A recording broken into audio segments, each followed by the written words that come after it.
தாய் தந்தைக்கும் தாய் தமிழுக்கும் முதல் வணக்கம். மனிதர்கள் இந்த திரைப்பட பத்திரிகையாளர் சந்திப்பிற்கு வருகை புரிந்திருக்கும் அன்பு சகோதரர் திரு சிவிகுமார் அவர்களே, சகோதரர் திரு சந்தோஷ் பிரதாப் மற்றும் என்னுடைய இணைந்து இதை தயாரித்திருக்கும் சகோதரர் பிரசாத், தர்ணிதரன் மற்றும் என்னுடன் இணைந்து இந்த படத்தில் நடித்திருக்கும் தம்பி கபில் வளவன், தம்பி குணவந்தன், தம்பி அர்ஜுன் தேவ், ஒளிப்பதிவாளர் அஜய் அபிரகாம், படத்தொகுப்பாளர் திரு தம்பி தின்சா மற்றும் இந்த சிறப்பான நிகழ்வுக்கு வருகை புரிந்திருக்கும் அன்பு ஊடக பத்திரிகை நண்பர்கள் அனைவரையும் இந்த நிகழ்வுக்கு வருக வரவேற்கின்றோம். முதலாவதாக இந்த திரைப்படம் ராம் என்ற புதிய ஒரு அறிமுக இயக்குனர், ஓவியக் கல்லூரியில் பயின்றவர். அவர் அந்த கதையை எங்களுக்கு சொல்லும்போது அவர் சொன்ன விதமே ரொம்ப பிடிச்சிருந்தது. இன்றைக்கி இது மாதிரியான ஒரு தரமான கலைப்படைப்புகளை கொண்டு வருவது ரொம்ப சங்கடமாக இருக்கு. படம் எல்லாரும் பார்த்துருப்பீங்க. ஒரு சில திரைப்படங்கள் எல்லாருக்கும் பிடிச்சிருக்கலாம், ஒரு சிலருக்கு பிடிக்காமல் இருக்கலாம். அந்த விதத்தில் இந்த திரைப்படம் நாங்கள் பார்த்த வரைக்கும் மற்ற இளைய இயக்குனர்கள் ஒரு பிரிவு ஷோ போட்டு வந்தோம். அவங்க எல்லாரும் பார்த்த வரைக்கும் சிறப்பான ஒரு வரவேற்பை பெற்றிருக்கு. ஆக்சுவலி அந்த இரவை அவ்வளோ அழகாக அதில் காட்சிப்படுத்தியிருக்காங்க ஒளிப்பதிவாளர் அஜய் அபிரகாம் அவர்கள், மியூசிக் டைரக்டர் அனிலேஷ், அது பேக்ரவுண்ட் ஸ்கோரு. என்னுடன் இணைந்து நடித்த 4 பேரும், இதில் தம்பி சதீஷ் தக்ஷா அவர்கள் மட்டும் கொஞ்சம் வெளியில் இருக்கிறனால வர முடியாத ஒரு சுச்சுவேஷனில் இருக்கார். 5 பேருமே எங்களால் என்ன செய்ய முடியுமோ அதை நாங்கள் கொடுத்துருக்கோம். எங்ககிட்ட அந்த ஒரு வேலையை இயக்குனர் ராம் அவர்கள் வாங்கியிருக்கார். நாங்கள் இந்த படைப்பை எங்களால் முடிஞ்ச வரைக்கும் சரி பண்ணி கொடுத்துட்டோம். இது மேற்கொண்டு இந்த படைப்புகளை வெளியே கொண்டு போயிட்டு சேர்க்க வேண்டிய பொறுப்பு உங்களோட தான் இருக்குது. பொதுவாக எங்களுக்கு ஒரு சின்ன வயசு குழந்தை ஒரு தேவை இருக்குன்னா அவங்களுடைய அம்மா பாட்டை தான் கேட்பாங்க. அதே அந்த குழந்தை வெளியே வளர்ந்து வரும்போது அவங்களுக்கான ஒரு தேவை இருக்கும்போது அவங்களோட கஷ்ட நஷ்டங்களை சொல்கிறதுக்கு நண்பர்கள் இருப்பாங்க. எங்களை போன்ற புதிய ஒரு வரவுகள் எங்களுடைய கஷ்ட நஷ்டங்களையும் எங்களுடைய தேவைகளையும் சொன்னால் கேட்குறதுக்கு நீங்கள் மட்டும்தான் இருக்கீங்க. ஸோ உங்களால் மட்டும்தான் எங்களை மாதிரியான ஆட்களை வெளியே கொண்டு போக முடியும். இப்போ இன்றைக்கி இருக்கிற காலகட்டங்களில் ஒரு படம் பண்ணி அதை வெளியே கொண்டு வரது எவ்வளோ சிரமன்றது உங்களுக்கு எல்லாருக்குமே தெரியும். நம்ம பண்ணுற எல்லா திரைப்படைப்புகளும் சூப்பர் ஹிட்டாகவும் ஆகிறதில்ல, பார்க்குற எல்லாருக்கும் பிடிக்கிறதாகவும் நம்ம சொல்லிக்கிறதுக்கு இல்லை. ஸோ அந்த வகையில் இன்றைக்கி பார்த்திங்கன்னா ஒரு பெரிய நட்சத்திரங்களுக்கான ஊடக வெளிச்சன்றது இன்றைக்கி ரொம்ப அவசியமற்ற ஒன்று. ஏன்னா அவங்க ஏற்கனவே வெளியே வந்துட்டாங்க. இது மாதிரி இளையவர்கள் வெளியே வரணும்னா அது உங்களோட சப்போர்ட் தான் எங்களுக்கு வேணும். இந்த படம் பார்த்திங்கன்னா திண்டுக்கல்லில் ஷூட் பண்ணோம். ஒரு நைட்டில் நடக்கிற அந்த கதை கிட்டத்தட்ட 25 நாள் அங்கே ஷூட் பண்ணி 20 நாள் ஷூட் பண்ணோம். ஆனால் அதுக்கு 20 நாள் அங்கே ரிஹர்சல் பண்ணோம். எங்களுக்கு யாருமே தெரியாது, எங்களுக்கு யாருமே அறிமுகம் கிடையாது. ஒரு 20 நாள் தனியாக ரிஹர்சல் பண்ணதுனால தான் ரிஹர்சல் பார்த்தீங்கன்னா ஒரு இடத்துல மட்டும் இல்லை. அது இந்த ரிஹர்சல் எங்கெங்கே லொக்கேஷனில் இங்கே ஃபிக்ஸ் பண்ணியிருந்தாங்களோ அந்த லொக்கேஷன் தான் அந்த நேரத்தில் போயிட்டு இது பண்ணோம். ஸோ அதனால தான் நாங்கள் அடுத்தடுத்து எங்களை அந்த ஷூட் பண்ணும்போது ப்ராப்பராக பண்ண முடிஞ்சது. ப்ராப்பராக பண்ணியிருக்கோம் நம்புகிறோம். மேலும் இன்றைக்கி பெரிய பட்ஜெட் படங்களுக்கு இருக்கக்கூடிய அந்த ஒரு வரவேற்பு இந்த எங்களை மாதிரியான சின்ன பட்ஜெட் படங்களுக்கு வரவேற்பு ரொம்ப கம்மியாக இருக்குது. மக்கள்கிட்ட கொண்டு போய் சேர்த்துட்டாலுமே அவங்க திருப்பி கொடுத்துருவாங்க, சரியாக இருக்கா சரியா இல்லையான்னு சொல்லிட்டு. இப்போ சமீபத்தில் பார்த்தீங்கன்னா ஒரு சின்ன ஒரு ஆதங்கம், நான் யாரும் தவறாக எடுத்துக்க வேண்டாம். ஒரு சமீபத்தில் பார்த்தீங்கன்னா ஒரு பெரிய படம், ஸோ பாகுபலின்னு வச்சுக்கோங்களேன், ஒரு பெரிய படம் டெக்னிக்கலாக எந்த ஒரு குறையும் கிடையாது, ஃபஸ்ட் கிளாஸான ஒரு வரவேற்பு தான். பட் அதே மாதிரியான படம் தான் யாத்திசன் ஒரு தமிழ் படம் தமிழ் மன்னரை பற்றின ஒரு படம் வந்தது. ஸோ ஒரு வாரத்தில் கொஞ்சம் வெளியே போயிடுச்சு அது. ஸோ அது எங்கே நடக்குது, எங்கே தப்புன்றது எங்களுக்கு சரியாக தெரியல.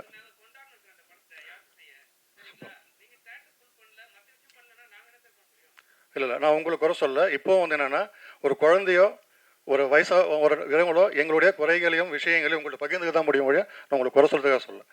அப்போ தேட்டர்னா அடுத்து அதை சொல்ல வரேன்.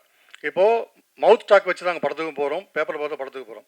இதுக்கு அடுத்து அந்த படத்தை கொஞ்சம் நிற்க வச்சுருந்தாங்கன்னா இன்னும் கொஞ்சம் நல்லா போயிருக்குன்றதுக்காக நான் சொல்ல வரேன். தவறாக எதுவும் சொல்ல, தவறாக புரிஞ்சுக்க வேண்டாம். சரிங்களா? ஒரு சின்ன ஒரு ஆதங்கம் தான். இப்போ மனிதர்கள் வந்திருக்கு, எங்களுக்கு பிடிச்ச நிறைய பேர் வரவருக்கு பிடிச்சிருக்கு. மக்கள்கிட்ட போய் சேர்ந்துட்ட பிறகு அவங்க வந்துட்டு அதை எடுத்துக்கிறாங்களா இல்லையான்றது அவங்களுடைய தனிப்பட்ட விருப்பம் தான். நம்ம யாரையும் வந்து திணிக்கவும் முடியாது. இப்போ இங்கே இருக்கிறவங்களுக்கே வந்துட்டு பாதி பேர் பிடிச்சிருக்கலாம், பாதி பேர் பிடிக்காம இருந்திருக்கலாம். நம்ம அது வந்துட்டு நாங்கள் ஒரு படைப்பை கொடுத்துட்டோம், நீ கண்டிப்பாக ரசிச்சாகணும்னு சொல்லி திணிக்கிறதுக்கான வழி வந்து எங்களுக்கு இல்லை. அது என்னன்றதை எது ஆனஸ்ட்டாக எழுதுனா போதும் தான். நீங்கள் என்ன உண்மை உங்களுக்கு பட்டிருக்கோ அது தாராளமாக எழுதலாம், அது தவறு ஒன்றும் இல்லை. எங்களுக்கு தெரிஞ்சால் எங்களால் முடிந்தால் இந்த படைப்பை நாங்கள் கொடுத்துருக்கோம். சரிங்களா? ஸோ அதனால் இது மாதிரி சின்ன சின்ன விஷயங்கள் தான். மறுபடியும் சொல்கிறேன், எங்களுடைய கஷ்டங்களையும் எங்களுடைய விஷயங்கள் நாங்கள் மட்டும் இல்லை, எங்கள் சின்ன கம்பெனி மட்டும் இல்லை, டோட்டலாக எல்லா சினிமாவிலுக்கும் அந்த படைப்பாளருக்கு புதிய வரவுகள் இவங்க எல்லாருக்குமே உங்களை மாதிரி ஆளுகிட்ட தான் நாங்கள் வர முடியும். நீங்கள் மட்டும்தான் மக்களுக்கும் எங்களுக்கும் இணைப்பாக இருக்க முடியும். அதனால் உங்கள் நண்பர்களாகவும் உங்களை எங்களை குடும்பத்தில் உருவாகவும் பாவித்து நீங்கள் இதை கொண்டு போய் சேர்ப்பீர்கள் என நம்பி விடைபெறுகிறேன். நன்றி, வணக்கம். வாழ்க இந்தியா, வளர்க தமிழ்நாடு, வெல்க தமிழ், வெல்லட்டும் நம்முடைய தமிழ் படைப்புகள். நன்றி. நன்றி சார். மனிதர்கள் படம் பொறுத்த வரைக்கும் ஒரு 15 பேர் பங்கு பெற்ற ஒரு crowd ஃபண்டட் ஃபிலிம் அப்படின்னு சொல்லலாம். இந்த படத்துல பெரும் நம்பிக்கையோடு அரக்கோணம் டு கோடம்பாக்கம் வந்திருக்கக்கூடிய அறிமுக தயாரிப்பாளர் திரு ராஜேந்திர பிரசாத் அவர்களை பேச அழைக்கிறோம்.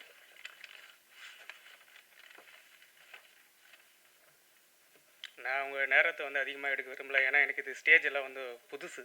இந்த மாதிரி முன்னாடி இவ்வளோ க்ரௌடு பார்க்கறது. ஏன்னா நான் வந்து ஒரு இன்ட்ரோவர்ட் மாதிரி பின்னாடியே மறைஞ்சிருப்பேன்.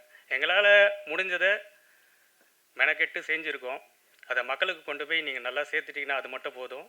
உங்களோட என்ன opinion, either it is positive negative என்ன இருந்தாலும் நீங்கள் போடுங்க, அதுவே எங்களுக்கு அது போதும். நாங்கள் இங்கே வந்து எங்களை வந்து மிகைப்படுத்தி இது மாதிரி போடுங்க அது மாதிரிலாம் எதுவுமே கேட்கல. நாங்கள் என்ன கொடுத்தோமோ உங்களுக்கு தோன்றதை நீங்கள் எழுதுங்க, எழுதிட்டு மக்கள்கிட்ட அது போய் சேர்ந்தா அது மட்டும் போதும். அவ்வளோ.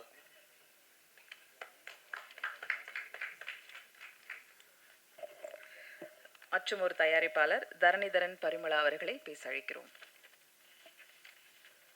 எல்லாருக்கும் வணக்கம். ஸோ நாங்கள் ஃப்ரெண்ட்ஸ் எல்லோரும் சேர்ந்து இந்த படத்தை பண்ணியிருக்கோம். நாங்கள் ஃபஸ்ட்டு ஸ்டெப் எடுத்து வச்சுருக்கோம். நீங்கள் எல்லோரும் தான் எங்களை மேலே கை கொடுத்து மேலே கொண்டு போகணுன்னு நினைக்கிறேன். நன்றி, வணக்கம். ஒரு 6 பேர் வச்சு ஒரு கதை அழகாக பண்ண முடியுமா அப்படின்னா இந்த டீம் வந்து ஒரு புதுசான ஒரு இயக்குனர், ப்ரொடியூசர், நடிகர்கள் அப்படின்னு ஒரு பெரிய நம்பிக்கையோடு வந்திருக்காங்க. அதில் முதலில் ஒருவரை அழைக்கிறோம்.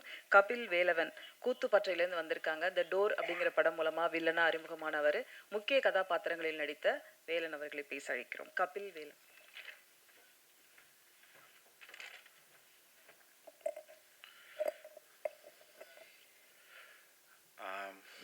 வந்திருக்கும் அனைத்து மனிதர்களுக்கும் மனிதர்கள் படம் குழு சார்பாக நன்றியும் வணக்கத்தையும் தெரிவித்துக் கொள்கிறேன். ஒரு 10 வருட பயணம். இன்றைக்கி தான் என்னோடய முதல் மேடை இது. ஒரு 10 வருஷம் கழிச்சு கிடச்சிருக்குது. ஸோ அதுக்கு நண்பரும் இயக்குனருமான ராமேந்திராவுக்கு நன்றி தெரிவிச்சுக்கிறேன். அப்புறம் நன்றி மட்டும்தான் சொல்ல முடியும். ஏன்னா இது என்னோடய முதல் படம் இல்லையா. ஸோ பெருசாக இது எனக்கு தேங்க்ஸ் மட்டும் தான் சொல்ல முடியும்.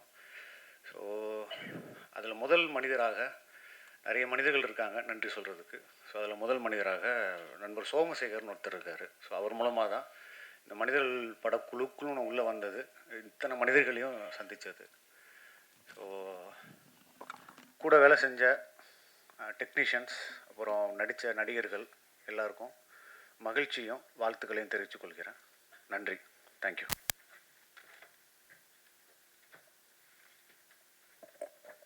அனைவருக்கும் வணக்கம். மனிதர்கள் என்னோட முதல் படம். நீங்கள் எல்லாரும் தியேட்டரில் பார்த்து சப்போர்ட் பண்ணுங்கள். தேங்க்யூ. எடிட்டர் கரெக்டாக பேசிட்டீங்க, தேங்க்யூ. அடுத்து நாம் பேச அழைக்கிறோம்.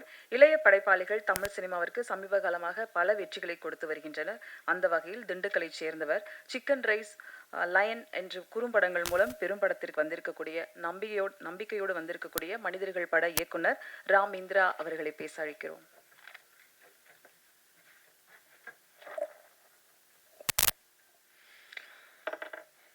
பத்திரிகை துறை நண்பர்கள், ஊடக நண்பர்கள் அனைவருக்கும் வணக்கம்.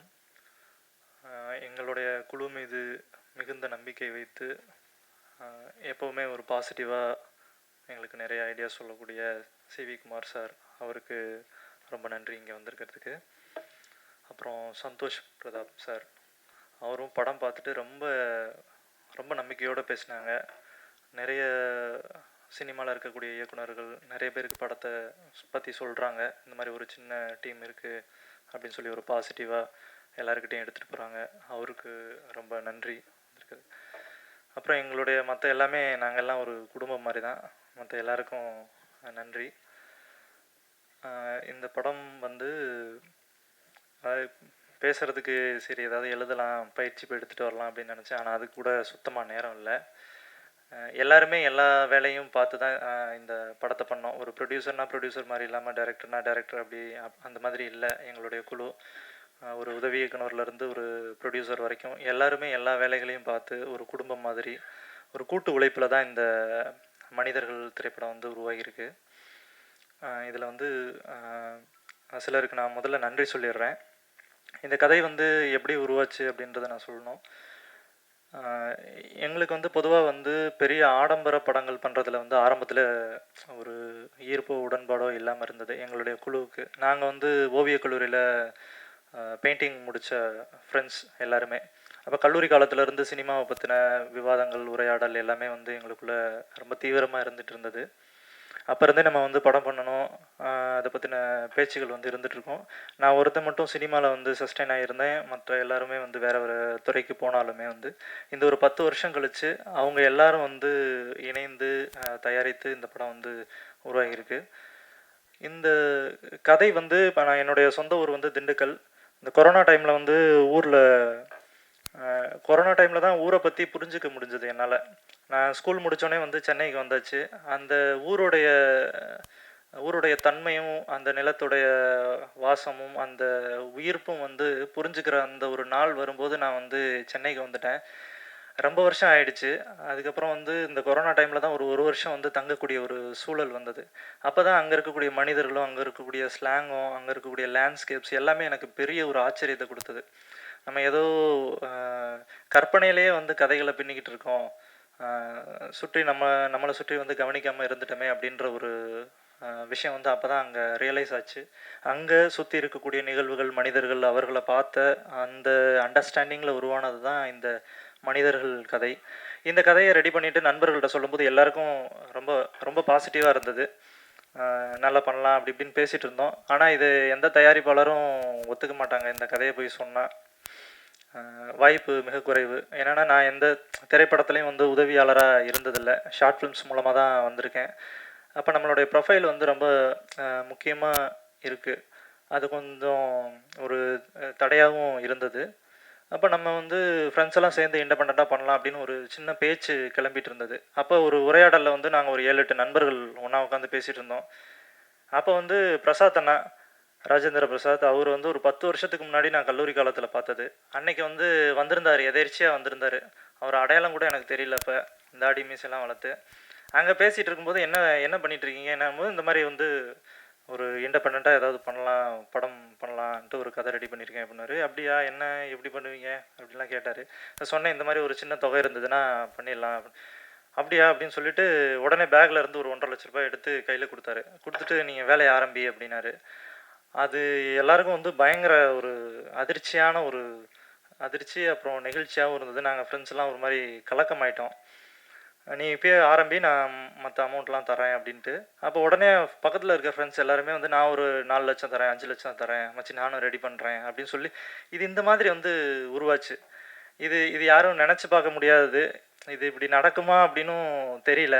இதை கேள்விப்பட்ட ஃப்ரெண்ட்ஸ் ஆஃப் ஃப்ரெண்ட்ஸ், யூகேல இருக்கக்கூடிய நவீன், இங்கே தரணிதரன், அப்புறம் யுவராஜ் எல்லாருமே வந்து கலந்து ஒவ்வொரு நண்பர்களும் இப்போ எங்களை பற்றின ஒரு நம்பிக்கையோட எங்கெங்கிருந்து வந்து அமௌண்ட்டை கொடுத்தாங்க.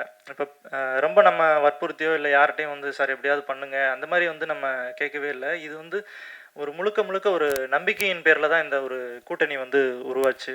அப்படி தான் இந்த படம் வந்து ஸ்டார்ட் ஆச்சு. அதுக்கு ரொம்ப முக்கிய காரணமாக இருந்த பிரசாத் அண்ணாவுக்கு ரொம்ப நன்றி. அதுக்கப்புறம் வந்து தரணிதரன், பரிமளா குலோத்துங்கன், அதுக்கு அடுத்து நண்பன். அப்புறம் யுவராஜ் அவர் வந்து இங்கே வரல. இப்போ இன்னொரு யுவராஜ் வந்திருக்காரு. அந்த நண்பர், இவங்க எல்லாருக்கும் நன்றி. இதை கேள்விப்பட்ட நவீன், அந்த யூகேல இருக்க அந்த ப்ரொடியூசர், அவரும் வர முடியல. அவருக்கும் ரொம்ப நன்றி தெரிவிச்சுக்கிறேன். இந்த ஒரு கூட்டணி உருவானோடனே வந்து ஒரு மிகப்பெரிய ஒரு சப்போர்ட்டாக மேற்கொண்டு வந்த சாம்பசிவம் சார், அவர்கிட்ட போயிட்டு நாங்கள் இந்த மாதிரி ஒரு படம் பண்ண போகிறோம் அப்படின்னு சொல்லிட்டு சொல்லும்போது அவருக்கு கதை ரொம்ப பிடிச்சிருந்தது. அவர் வந்து சரி இந்த குழு வந்து ஒரு நம்பிக்கையோடு இருக்குது, ஒரு புது முயற்சியை பண்ணுறாங்க அப்படின்னு சொல்லி அவரும் இந்த குழுக்குள்ளே மிக முக்கியமான ஒரு ஆளாக வந்து இந்த படத்துடைய வடிவம் வந்து இன்னும் கொஞ்சம் பெருசாச்சு. அவருக்கு ரொம்ப நன்றி. அதே மாதிரி இதில் வந்து இன்னும் கொஞ்சம் ஒரு சிலர் வந்து ப்ரொடியூஸ் பண்ணியிருக்க என்னுடைய நண்பர்களுடைய பேரை மட்டும் நான் சொல்லிக்கிறேன். சுந்தரமூர்த்தி அண்ணா, அதுக்கப்புறம் கஸ்தூரி பாண்டரங்கன் என்னோட தங்கச்சி, அப்புறம் கார்த்திகா மங்களேஸ்வரன், பிரியதர்ஷினி, அதுக்கப்புறம் ராமச்சந்திரன், அஜித்குமார், இவங்க எல்லாருமே வந்து இதில் வந்து ஒன் ஆஃப் த இன்வெஸ்டர்ஸாக வந்து வந்திருக்காங்க. அவங்க எல்லாருக்கும் நன்றி. அதுக்கப்புறம் முக்கியமாக வந்து இந்த படத்தை ஆரம்பிக்கும் போது ஒரு சினிமாட்டோகிராஃபர் அஜய் ஆப்ரஹாம் ஜார்ஜ், இந்த கதை வந்து சொன்ன நாள்லேருந்தே வந்து இதுக்கான வேலைகளை வந்து நாங்கள் ஆரம்பிச்சிட்டோம். இந்த மாதிரியான ஒரு செட்டப் அப்படின்னு சொல்லும்போது இரவில் வந்து நிறைய படங்கள் இருக்குது, ஆனால் இதில் நம்ம என்ன வந்து தனித்து பெருசாக பண்ண போகிறோம் அப்படிங்கும்போது ஒரு பெரிய ஒரு டிஸ்கஷன்ஸ் எங்களுக்குள்ளே வந்துச்சு. கலர்ஸை வந்து எப்படி ட்ரீட் பண்ணுறது, லைட்ஸை எப்படி வந்து கொண்டு வர்றது, மக்களுக்கு ரொம்ப யதார்த்தமான ஒரு அழகியல் படைப்பாக இது வந்து வரணும், ஒரு ஏஸ்தட்டிக் ரியலிசம் பாணியில் வந்து இது வரணும் அப்படின்னு சொல்லி அதுக்காக நிறைய ஒர்க் அவுட் பண்ணோம். நிறைய வந்து அனலைஸ் ஸ்டடீஸ்லாம் பண்ணி அவர் ரொம்ப கடுமையாக உழைச்சி இந்த படத்துக்காக விஷுவல்ஸ் கொடுத்துருக்காரு. அது உங்களுக்கு படம் பார்க்கும்போது உங்களுக்கு தெரியும் நம்புகிறேன். அதுக்கப்புறம் வந்து எடிட்டர் தின்சா, அவருடைய உழைப்பு வந்து அபாரமானது. ஒரு கிட்டத்தட்ட ஒரு 10 மாதத்துக்கிட்ட இந்த படத்துடைய படத்தொகுப்பு நடந்தது. அது சொன்னால் வந்து நாங்கள் படம் பண்ணிகிட்டு இருக்கும்போது எல்லோரும் சொல்லுவாங்க, என்ன அவதார் படமாக எடுக்கிறீங்க, இத்தனை வருஷமாக போட்டு இது பண்ணிக்கிட்டே இருக்கீங்க அப்படிம்பாங்க. அது நம்ம சொல்லி புரிய வைக்க முடியாது. அது நிகழ்ந்து வரும்போது தான் அதோடைய சாரம் வந்து நமக்கு அது கண்கூட பார்க்கும்போது தான் அது வந்து நமக்கு ரொம்ப ஆத்மார்த்தமான ஒரு உணர்வாக இருக்கும். அது மாதிரி நாங்கள் ஒரு சில வருடங்கள் இந்த படத்தில் வந்து பயணித்து எங்களுக்கு திருப்தியாக இந்த படத்தை வந்து உருவாக்கியிருக்கோம். தின்சாக்கு ரொம்ப நன்றி. அனிலேஷ் எல் மேத்யூ, இந்த படத்தோடைய இசையமைப்பாளர், பெங்களூரில் இருக்கார். அவரும் வர முடியல. அவரும் ரொம்ப அசாத்தியமான அவருடைய எக்ஸ்பிரிமெண்ட்டான ஒரு மியூசிக்கை கொடுத்துருக்காரு. அவருக்கு மிக்க நன்றி. அப்புறம் கார்த்திக் நேத்தா அண்ணன், அவர் தான் பாடலாசிரியர், நம்ம படத்தோட பாடலாசிரியர். எங்களுக்காக நாங்கள் எல்லாம் ரொம்ப ஃப்ரெஷ்ஷான டீம். அவருக்கு வந்து எங்களுக்கு வந்து ரொம்ப ஒரு சப்போர்ட்டான ஒரு ஆள். எப்பயுமே வந்து ரொம்ப தைரியத்தையும் தன்னம்பிக்கையும் கொடுக்கக்கூடிய ஒருத்தர். ரொம்ப ஒரு அற்புதமான மனிதர். அவருடைய வழிகாட்டுதல் வந்து எங்களை ரொம்ப சரியாக கொண்டு போகிற மாதிரி நாங்கள் ஃபீல் பண்ணுறோம். நிறைய அவருடைய நண்பர்கள்ட்ட எல்லாம் படத்தை வந்து பரிந்துரைத்தார். எக்கச்சக்கமான பேர் வந்து படம் பார்த்து எங்களுக்கான ப்ளஸ் அண்ட் மைனஸ் நிறைய விஷயங்களை சொன்னாங்க. அவங்க எல்லாருக்கும் நன்றி. அப்புறம் கோ டைரக்டர்ஸ் அபிஷேக் பிரதர், அவருக்கு நன்றி. அப்புறம் அரவிந்த், லோகேஷ், கார்த்திக், விக்கி, எல்லாருக்குமே என்னுடைய நன்றி தெரிவிச்சுக்கிறேன்.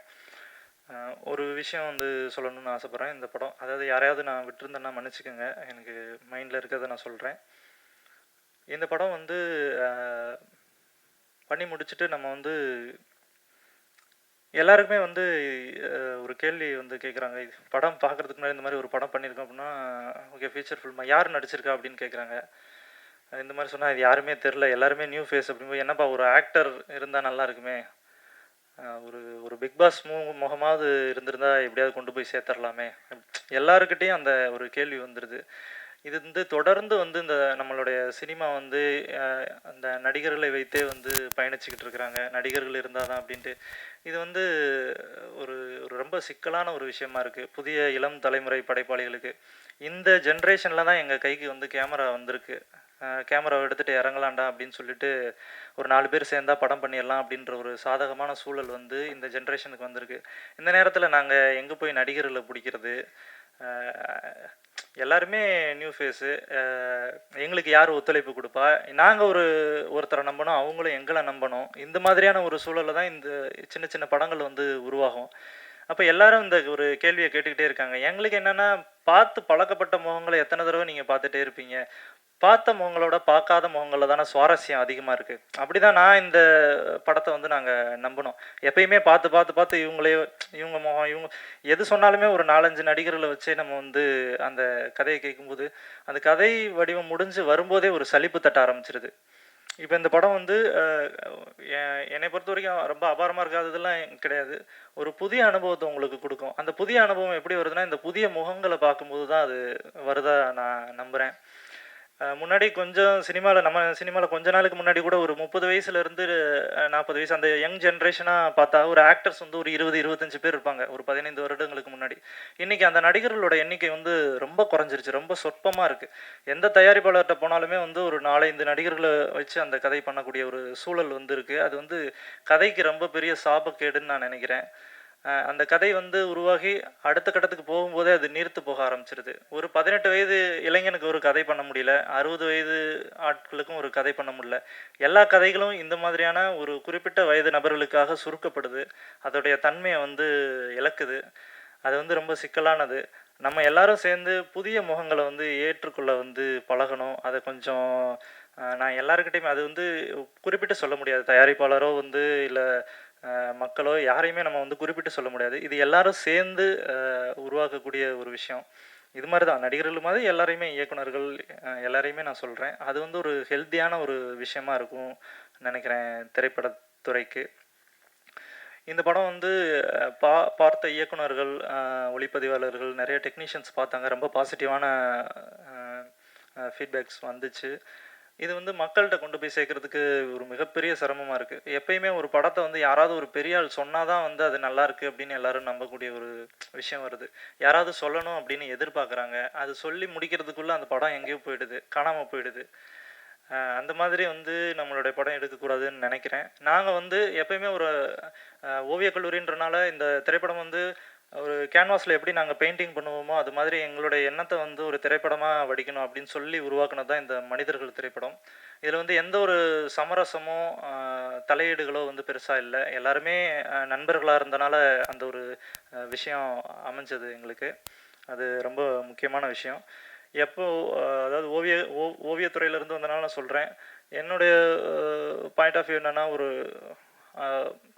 ஒரு ஓவியம்னா அதை நாங்கள் மாஸ்டர்ஸை வந்து ஃபாலோ பண்ணுவோம். மாஸ்டர்ஸை வந்து அந்த படைப்பை காட்டணும் அப்படின்ற மாதிரி நினைப்போம். அது மாதிரி தான் நாங்கள் வந்து இந்த திரைப்படத்தையும் வந்து ஒரு மாஸ்டர்ஸ் பார்த்தா நல்லாயிருக்கும். ஏன்னா எங்களுக்கு சினிமா பின்புலம் எதுவுமே கிடையாது, யாருக்கும் யாரையும் தெரியாது. எப்பயுமே வந்து ரொம்ப சிரமப்பட்டு தான் முயற்சி பண்ணுறோம். எங்களுடைய ஒரு வேண்டுகோள் என்னென்னா, திரைத்துறையில் இருக்கக்கூடிய மாஸ்டர்ஸ் அவங்க வந்து எங்களுடைய படத்தை பார்க்கணும் அப்படின்னு நான் விரும்புகிறேன். அதை உங்கள் வழியாக வந்து சொன்னால் வந்து அவங்களுக்கு போய் சேரும் அப்படின்னு நினைக்கிறேன். ஏன்னா யாரையும் ஈஸியாக என்னால் தொடர்பு கொள்ள முடியாது, அது தவறு கிடையாது. அப்போ இந்த மாதிரியான ஒரு பெரிய இயக்குனர்களோ பெரிய நடிகர்களோ திரைத்துறையில் முக்கியமாக இருக்கக்கூடிய கலைஞர்கள் வந்து மனிதர்கள் திரைப்படத்தை பார்த்து அதை பற்றின கருத்துக்களை பகிர்ந்தால் அது இன்னும் கொஞ்சம் மக்களுக்கு கொண்டு போய் சேர்க்க முடியும், நிறைய மக்களுக்கு. அதை உங்களோட வாயிலாக நான் கேட்டுக்கிறேன். எல்லாருக்குமே ரொம்ப நன்றி. ஊடகத்துறை நண்பர்கள் அனைவருக்கும் இது மக்கள்கிட்ட கொண்டு போய் சேருங்க. தேங்க்யூ. நன்றி. அடுத்து நாம் பேச அழைக்கிறோம். அணுவுக்குள் இருக்கும் ஆற்றலை போல சக்தியுடன் ஆலமர விழுதுகளாய் புதிய படைப்பாளிகளை பேர் சொல்லும் பிள்ளைகளை தமிழ் சினிமாவுக்கு தொடர்ந்து அறிமுகப்படுத்தும் தயாரிப்பாளர் CV குமார் அவர்களை பேச அழைக்கிறோம். அதற்கு முன்பு படக்குழுவினர் அவருக்கு சிறு மரியாதை செய்வார்கள்.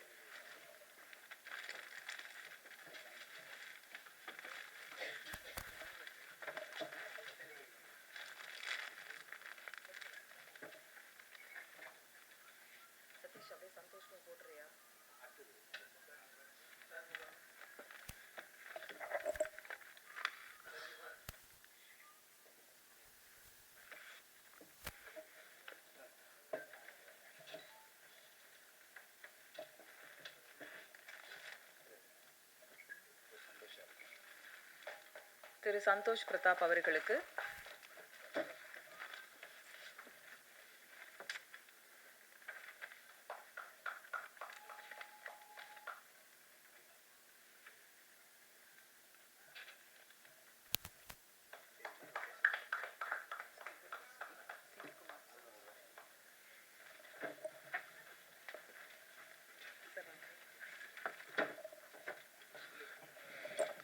அனைவருக்கும் வணக்கம். பத்திரிகை ஊடகத்துறை நண்பர்கள் அனைவருக்கும் வணக்கம். இந்த படத்தோட தயாரிப்பாளர் ஒருவர் திரு சாம்பசிவம் அவர் வந்து என்னோட நெருங்கிய நண்பர். அவர் இதுக்கு முன்னாடியே வந்து ஒரு படம் பண்ணியிருக்காரு, 2 படம் பண்ணியிருக்காரு. அடவின்னு ஒரு படம் ப்ரொடியூஸ் பண்ணி ரிலீஸ் பண்ணாங்க. இது 2வது படம்னு நினைக்கிறேன். இந்த படம் எடுத்துகிட்டு இருக்கும்போது என்கிட்ட வந்து ஒரு நாள் சொன்னார், இந்த மாதிரி பாதி ஃபுட்டேஜ் இருக்குது பார்க்குறீங்களா அப்படின்னா. நான் படம் பார்த்துட்டே இருந்தேன். அப்புறமேல் கேட்டேன், என்னங்க பேசிகிட்டே இருக்காங்க, யாரும் லேடிஸே இல்லை, ஹீரோயினே கிடையாது படத்தில் அப்படின்னேன். அவர் இல்லைங்க, நாங்கள் 5 பேர் தான், இது மட்டும் தான் நாங்கள் போயிட்டுருக்கோம் அப்படின்னாரு. அப்போ நான் அவர்கிட்ட ஒரு இன்சிடென்ட் சொன்னேன். இல்லைங்க, நாங்கள் சூதுன்னு ஒரு படம் எடுத்தோம். அதில் வந்து அந்த பொண்ணு வந்து கனவுல வருவாங்க அந்த படம். அப்போ நலன்ட்ட எப்படி நலன் இந்த மாதிரி கேரக்டர் எழுதுனீங்கன்னு கேட்டேன். அப்போ அவர் சொன்னார் என்கிட்ட வந்து, இல்லை சார் அந்த படத்தில் வந்து பூராமே கான்மேன்ஸு, அவங்களுக்கு நடுவில் ஒரு பொண்ணை என்னால் வைக்க முடியல, அதனால் நான் பொண்ணே இல்லாமல் தான் கதை எழுதினேன். அதை கொண்டு போய் சுந்தர்சி சார்கிட்ட படிக்க கொடுத்தேன். ஏன்னா அப்போ அவர் வந்து அவருக்கு ஸ்கிரிப்ட் எழுதிட்டு இருந்தார். அப்போ அவர் சொல்லியிருக்காரு, தமிழ் சினிமாவில் பொண்ணே இல்லாமல் படமா, அப்படிலாம் இருக்கவே கூடாது, எப்படியாவது நீ அதில் வந்து ஒரு பொண்ணை கொண்டு வா அப்படின்னாரு. எனக்கு ஒரு வழி தெரியாமல் நாங்கள் அந்தமாதிரி கனவாக கொண்டு வந்தோம் அப்படின்னாரு. அதேமாதிரி நான் அவர்கிட்டையும் சொன்னேன், நீங்கள் வந்து நீங்கள் ஆட்டு படம் எடுங்க, நீங்கள் என்ன வேணாலும் படம் எடுங்க, ஆனால் அதை அதை பார்க்க போகிற மனிதர்கள் வந்து சாதாரண மனிதர்கள், அது ஒரு காமன் பீப்புள். அவங்களுக்கு வந்து நீங்கள் ஒரு பொழுதுபோக்கின் ஊடாக தான் நம்ம ஒரு கருத்தை சொல்ல முடியுமே தவிர, நம்ம ஒரு ரொம்ப சீரியஸான ஒரு படத்தை எடுத்து வச்சுட்டு நம்ம வந்து அதை ஒரு ஃபெஸ்டிவல் கைண்ட் ஆஃப் ஃபிலிம் எடுத்துகிட்டு நம்ம மெயின் ஸ்ட்ரீமில் கொண்டு போய் கொடுக்கும்போது அது வந்து இது என்ன மாதிரியான அதை ரிசீவ் பண்ணும் அப்படின்றதுல எனக்கு தயக்கம் இருக்குன்னா, நீங்கள் கொஞ்சம் ஜாக்கிரதை பண்ணுங்க அப்படின்னு சொன்னேன். பட் ஆனால் அவர் வந்து அவரோட எடுத்த முடிவில் வந்து ரொம்ப ஸ்ட்ராங்காக நின்று இந்த படத்தை டெலிவரி பண்ணியிருக்காங்க. வாழ்த்துக்கள் அவருக்கு, அவருக்கும் அவருடைய குழுவினர் இந்த படத்துக்கும். ஏன்னா இந்த படத்தில் எனக்கு ரொம்ப இன்ட்ரெஸ்டிங்கான பிடிச்ச விஷயம் இன்னொன்று வந்து இந்த க்ரௌட் ஃபண்டிங்கான இந்த இது.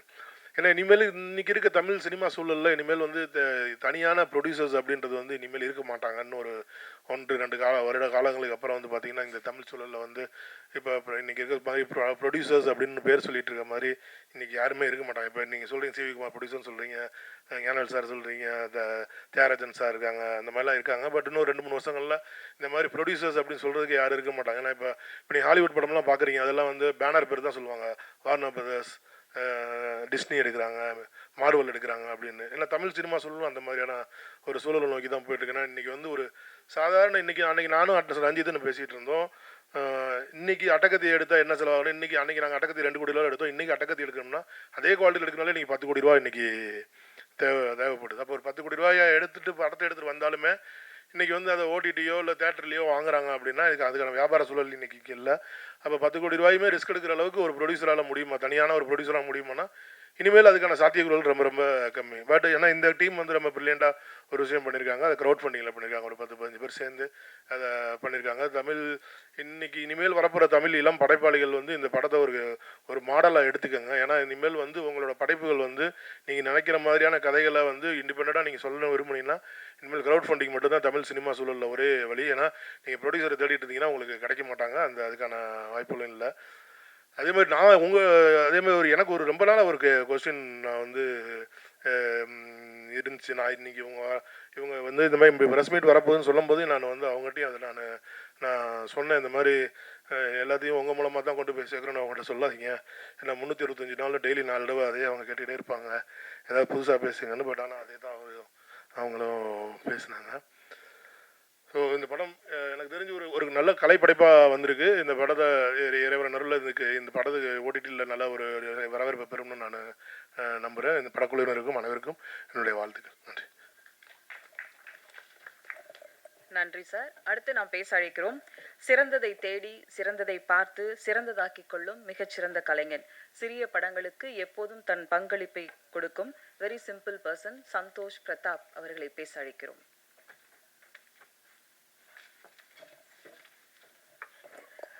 எல்லாருக்கும் வணக்கம். மனிதர்கள் படம் வந்து நான் பார்த்தேன். ஸோ பிரசாத் எனக்கு சீனியர் ஊரில், அது மூலிமா தான் வந்து எனக்கு ஏற்கனவே கதை சொன்னார். பட் அந்த படம் இல்லை, இது வேறு கதை. படம் பார்த்தேன், ரொம்ப ஆச்சரியப்பட்டேன். ஆக்சுவலாக எப்படி முதல் படம்னு சொல்கிறாங்க, எந்த விதத்துலேயும் அது முதல் படமாக எனக்கு தெரியவே இல்லை. டைரக்ஷனாக இருக்கட்டும், இல்லைனா வந்து டெக்னிக்கல் சைடாக இருக்கட்டும், இல்லை ஆர்டிஸ்ட்டாக இருக்கட்டும், அதில் சின்ன சின்ன கேரக்டர்ஸ் இங்கே நிறைய பேர் மற்ற ஆர்டிஸ்ட் வரலன்னு நினைக்கிறேன். ஒரு சின்ன சம்பளம் இருக்கும், அந்த வண்டியில் போயிட்டு இருக்கும்போது வழிப்பறி பண்ணுறதுக்கு ஒரு 4 பேர் வருவாங்க, அந்த கேரக்டர்ஸ் கூட வந்து ரொம்ப இம்ப்ரெஸ் பண்ணியிருந்தாங்க. ஸோ அந்த மாதிரி ஒரு எக்ஸ்பீரியன்ஸ்டு ஆர்டிஸ்ட் தான். நான் சினிமா கற்றுட்டு சினிமாவுக்கு வரல, இவங்க சினிமா கற்றுட்டு சினிமா வந்திருக்காங்க. ஸோ அந்த 10 வருஷம் டிஃப்ரென்ஸ் எனக்கும் உங்களுக்கும் அதுதானே தவிர வேறு எக்ஸ்பீரியன்ஸ் படி பார்த்தா I think we're all same I guess like இன்னும் 10 வருஷமாக இண்டஸ்ட்ரியில் இருக்கீங்க இல்லையா எல்லாருமே. ஸோ எனக்கும் அதே வயசு தான் சினிமாவில், நானும் அதே இடத்துல தான் நிற்கிறேன்னு நினைக்கிறேன். என்ன ஒரு விஷயம்னா, இப்போது வியாபாரம்னு வரும்போது அவங்க கேட்குற கேள்வி கரெக்டான விஷயம் தான். என்னென்னா தெரிஞ்ச ஆர்டிஸ்ட் வேணும் அப்படின்னு நினைக்கிறதோ, இல்லை தெரிஞ்ச டெக்னீஷியன்ஸ் இருக்கணும்னு நினைக்கிறதோ, அது அவங்க சைடில் இருக்கிற நியாயம். ஸோ எங்கள் சைட்லேருந்து பார்த்தீங்கன்னா, நான் இப்போது நிறைய படங்களுக்கு வந்து புதுமுக இயக்குனருக்கு வந்து வாய்ப்பு தந்திருக்கேன். ஆனால் சில நேரத்தில் நம்ம படம் ஆரம்பிக்கும் போதே நம்மளுக்கு தெரிஞ்சிடும் அந்த படம் எப்படி வரப்போகுது அப்படின்னு. இருந்தாலும் வந்து முழு நம்பிக்கையை போட்டு பண்ணும்போது சில நேரத்தில் அந்த படம் வந்து ரெக்கக்னைஸ் ஆக மாட்டேங்குது. ஸோ அந்த விதத்தில் இந்த சைடும் ஒரு ட்ராபேக் இருக்குது. ஸோ அதனால் நான் இங்கே தப்பு சொல்ல முடியாது. ஒரு சைட்லேருந்து பார்த்தா எல்லாருடைய ஆதங்கம் வந்து அவங்க சைட்லேருந்து பார்த்தா நியாயமாக தான் இருக்கும். ஸோ டெஃபினெட்லி இது நல்ல படைப்பு தான். ஸோ கண்டிப்பாக இது நல்லபடியாக பேசப்படும். இது சினிமாவா தியேட்டரா எப்படி பிஸ்னஸ் ஆகுதுன்னு எனக்கு தெரியாது. அண்ட் கண்டிப்பாக ஓடிடியில் வந்தால் எப்படியும் ஸ்லோ பிக்கப் ஆனாலுமே வந்து கண்டிப்பாக அந்த படம் பேசப்படும்னு எனக்கு தெரியும். ஏன்னா நம்ம ஒரு 10 வருஷம் 15 வருஷமாக வந்து சினிமா பார்த்துட்ருக்கோம். சினிமா சின்ன வயசுலேருந்தே பார்த்துட்ருக்கோம், இண்டஸ்ட்ரியில் இருக்கோம். ஸோ இதில் கற்றுக்கிட்ட விஷயம் என்னென்னா, எது நல்ல படம் இல்லைன்னு நம்மளுக்கு அட்லீஸ்ட் பர்சனலாக தெரியும். நான் நடித்த படங்களாக இருந்தாலுமே நான் வந்து நல்ல கிரிட்டிக்காக தான் பார்ப்பேன். என்னோட படம்ன்றதால நான் பெருசாலாம் வந்து மார்க்கெட் பண்ண நான் ஆசைப்பட மாட்டேன். ஸோ நல்ல படம் பண்ணியிருக்கீங்க. பிரேக் கிடைக்கிறதுக்கு கண்டிப்பாக டைம் எடுக்கும். இல்லைனா இந்த படமே பெரிய வெற்றியாக கூட அமையும். அது நம்ம கையில் இல்லை. ஏன்னா இன்றைக்கி நிறைய படங்கள், எனக்கு கிட்டத்தட்ட ஒரு 6-7 படங்கள், ஒரு 2 வெப் சீரிஸ், இது எல்லாமே இன்னும் பெண்டிங்கில் இருக்குது. பெரிய ப்ரொடியூசர்ஸ் தான், பெரிய டைரக்டர்ஸ் தான். இருந்தாலும் அவங்களே வந்து சினிமா வந்து இன்றைக்கி என்னன்னு தெரியாமல் புரியாமல் இருக்காங்க. ஏன்னா இங்கே ஓடிடி பிளாட்ஃபார்மாக இருக்கட்டும், இல்லைனா மற்ற பிளாட்ஃபார்மாக இருக்கட்டும், எல்லாருமே வந்து ஒரு இனிஷியலாக வந்து சினிமா தான் இருக்குது. ஆனால் சினிமா வந்து பயங்கரமாக சப்ரெஸ் பண்ணி வச்சுருக்காங்க. ஸோ சொன்ன மாதிரி சிவி சார் சொன்ன மாதிரி ப்ரொடியூசர்ஸ் எல்லாமே வந்து ரொம்ப கஷ்டப்பட்டுருக்காங்க லாபம் பண்ணுறதுக்கோ இல்லை பிஸ்னஸ் பண்ணுறதுக்கோ. ஏன்னா எல்லா சைடு எங்கே போனாலுமே வந்து லாக் பண்ணி வச்சுருக்காங்க. ஏன்னா இவங்க ஃபஸ்ட்டு ஒரு கிங் மேக்கராக இருந்தாங்க. இன்னைக்கு இவங்கள வந்து ஒரு டெசிஷனுக்கு தள்ளப்பட வேண்டிய ஒரு சுச்சுவேஷனாக இருக்குது. ஏன்னா ஓடிடியில் வந்து ஒன்று ப்ராஃபிட் ஷேரிங், இல்லைனா வந்து ஃப்ரீயாக கொடுக்க சொல்கிறான்னு சொல்லி ரீசெண்டாக தனஞ்சயன் சார் கூட புலம்பிட்டு இருந்தார். So it's kind of hard situation. ஒரு டிரான்சிஷன் நடந்துட்டுருக்கு. கண்டிப்பாக இது எல்லாமே மாறும்னு நினைக்கிறேன். எங்கேயாவது நம்ம எல்லாருமே ஒரு டேர்முக்கு வந்து இது சினிமா ஹெல்த்தியாக இருக்கணும், மற்றவங்களை என்டர்டெயின் பண்ணணும், சினிமாவை வாழணும் அப்படின்றதுக்காக எல்லாம் சேர்ந்து உழைக்கணும்னு நான் நினைக்கிறேன். And all the best to the whole team and thanks for having me here.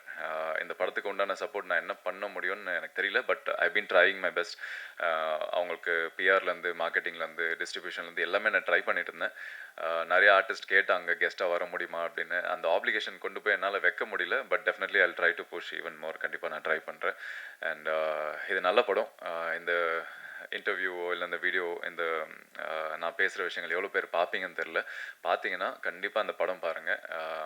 நான் சும்மா ஒரு இந்த படம் ப்ரொமோஷனுக்காக வந்து ஏதோ பேசணுன்றதுக்காக பேசல. உண்மையாகவே இந்த படம் பார்த்துட்டு நல்லா இருக்குது, அந்த நல்லா இருக்குன்ற ஒரு விஷயத்தை உங்களுக்கு கொண்டு வந்து சேர்க்கணும் அப்படின்றதுக்காக இங்கே லைவாக நான் பேசிகிட்டு இருக்கேன். தயவு செஞ்சு பாருங்கள். இந்த மாதிரி நல்ல படங்களுக்கு சப்போர்ட் பண்ணுங்கள். Thank you so much. Thank you. Ram director வந்து இப்போ வோட் ஆஃப் தேங்க்ஸ் சொல்லுவாங்க.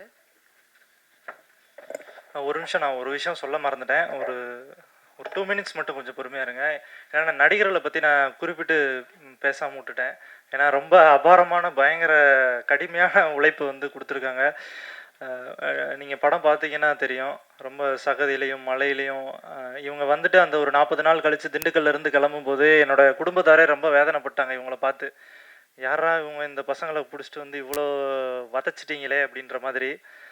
இது வந்து நீங்கள் படம் பார்க்கும்போது உங்களுக்கு ரொம்ப தெரியும் எவ்வளோ கடுமையாக உழைச்சிருக்காங்கன்னா. அவங்க எல்லாருக்கும் ரொம்ப நன்றி. அதுக்கப்புறம் வந்து இந்த படம் வந்து ஒரு தியேட்டர் எக்ஸ்பீரியன்ஸுக்கான ஒரு ஃபில்மாக தான் நம்ம பண்ணியிருக்கோம். ஒரு சின்ன படமாக இருந்தாலுமே வந்து சவுண்ட் டிசைன்லேருந்து கிரேடிங் எல்லா விஷயமுமே வந்து ரொம்ப மெனக்கெட்டு தியேட்டரில் ஆடியன்ஸ் பார்த்தா இது நல்லாயிருக்கும், நல்லா இருக்கணும் அப்படின்னு சொல்லி தியேட்டர் எக்ஸ்பீரியன்ஸுக்கான ஃபில்ம் வந்து குறைஞ்சிக்கிட்டே இருக்குது. உலக அளவில் வந்து குறைஞ்சிக்கிட்டே இருக்குது. எல்லாருமே வந்து இதை வந்து அப்புறம் பார்த்துக்கலாம் அப்படின்னு விட்டுறாங்க. அந்த மாதிரி வந்து கொஞ்சம் மக்கள் வந்து தவிர்க்க வேணாம். ஒரு நல்ல ஒரு எக்ஸ்பீரியன்ஸ் இந்த ஃபில்ம் வந்து கொடுக்கும்னு நினைக்கிறேன். அதுக்காக தயவு செஞ்சு எல்லோரும் வந்து தேட்டரில் வந்து பார்க்கலாம். அதே மாதிரி வந்து இந்த படத்தை வந்து டிஸ்ட்ரிபியூட் பண்ணக்கூடிய ஜெனரஸ் என்டர்டெயின்மெண்ட் அவங்க நல்லபடியாக வந்து, அதாவது ஒரு சின்ன அளவில் இருந்தாலும் இதன் மீது வந்து ஒரு நம்பிக்கை வைத்து இதை எல்லா பக்கமும், அதாவது இன்றைக்கி பெங்களூர்லேயும் மைசூர்லேயும் வந்து 20 ஸ்க்ரீன்ஸுக்கு மேலே வந்து இந்த படம் ரிலீஸ் ஆகுது. இது வந்து எத்தனை தேட்டர், ஒரு 5 தேட்டர் கிடைக்குமா, அதாவது தமிழ்நாட்டில் ரிலீஸ் பண்ணுறதுக்கே அப்படின்ற மாதிரி தான் இந்த படத்தை வந்து கேட்டாங்க. பெங்களூரில் மட்டுமே வந்து ஒரு 20 ஸ்க்ரீனுக்கு மேலே அது ரிலீஸ் ஆகுது. ஆகுது. தமிழ்நாட்டில் 70 ஸ்க்ரீன்ஸ் கிட்ட வந்து ரிலீஸ் ஆகுது. அதனால் எல்லாருமே வந்து தேட்டருக்கு போய் இந்த படத்தை பாருங்கள். அவங்க ஜெனரஸ் என்டர்டைன்மெண்ட்டுக்கும் வந்து நன்றி சொல்லிக்கிறேன். அப்புறம் இங்கே வந்திருக்கக்கூடிய எல்லா ஊடக நண்பர்கள் அனைவருக்கும் எல்லாருக்கும் எங்களுடைய குழு சார்பாக மிக்க நன்றி. நன்றி. மனிதர்கள் ஒரு புது முயற்சி, புதிய